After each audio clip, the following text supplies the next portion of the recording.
Recently, I've been seeing a lot of poems which are laid out in couplets. And I don't mean rhyming couplets, but they're written in 2 lines and then a space and then 2 lines and then a space and 2 lines. So, well, I've been wondering why people are doing this. And sometimes it makes sense. And sometimes I just think they're following a fad, a trend. They've seen it done and they think, oh, that's the way you write poetry. And it's a bit dangerous to look at this is the way other people write poetry, therefore I must follow that trend.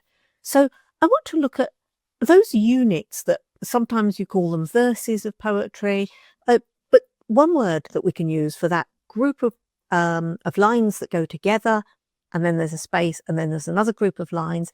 The word is stanza, and stanza in Italian means room. And if you think of your poem as a complete building and each of the stanzas as a room within that building, it makes a lot of sense. You can think in your house, you've got a bedroom, a kitchen, a bathroom, a living room. You've got all these different rooms and they've each got an individual purpose. And then you put them together and you get a home.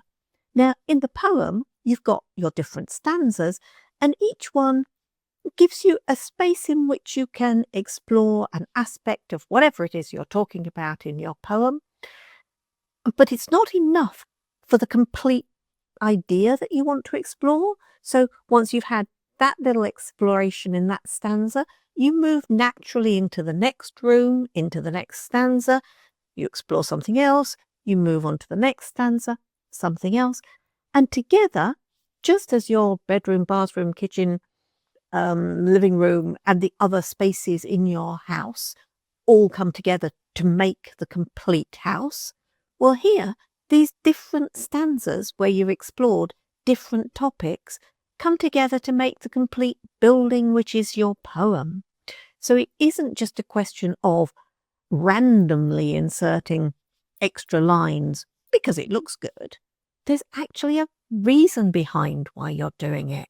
That each stanza is its own space to explore, to do something, and it's part of a bigger thing, which is the poem.